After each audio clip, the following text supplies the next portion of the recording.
போகிற ஷார்ட்ஸில் எதை பற்றி பார்க்க போகிறோம்னா பி சார்ட் எப்படி கிரியேட் பண்ணுறது, அதாவது நீங்கள் பார்த்துட்டு இருக்கிற இந்த ப்ரிப்பரேஷன் சார்ட் எப்படி கிரியேட் பண்ணுறது. ஸோ ப்ரிப்பரேஷன் சார்ட் எதுக்காக யூஸ் பண்ணுவோம்னா, நம்ம டிஃபெக்ட் அதிகமாக வந்துச்சுன்னா அதை செக் பண்ணுறதுக்காக நம்ம யூஸ் பண்ணுவோம். இல்லைனா ஏதாவது எரர் அதிகமாச்சுன்னா அதை யூஸ் பண்ணுறதுக்காக நம்ம இந்த ப்ரிப்பரேஷன் சார்ட் வந்து நம்ம அதிகமாக யூஸ் பண்ணுவோம். ஸோ இதோட ஃபார்முலா என்னென்னு பார்த்தீங்கன்னா, P equal to defective slash total inspected தான் நம்மளோட ஃபார்முலா. இதோட பர்பஸ் என்னன்னு பார்த்தீங்கன்னா, ப்ராசஸ் ஸ்டேபிளாக இருக்கா இல்லையா அப்படின்னு நம்ம தெரிஞ்சுக்கிறதுக்காக இந்த பி சார்ட்டை கிரியேட் பண்ணி நம்ம செக் பண்ணி பார்த்துப்போம்.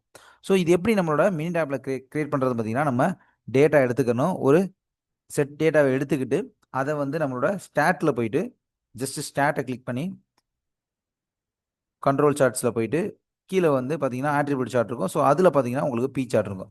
ஸோ இது எப்படி கிரியேட் பண்ணுறது, இதை எப்படி பார்த்து நம்ம புரிஞ்சுக்கிறது அப்படின்னு சொல்லிட்டு நான் ஃபுல் வீடியோவாக ஆல்ரெடி யூடியூப்பில் போஸ்ட் பண்ணிக்கிறேன். இந்த வீடியோட லிங்கை டிஸ்கிரிப்ஷனில் கொடுக்குறேன், கிளிக் பண்ணி யூஸ் பண்ணிக்கோங்க. தேங்க்யூ.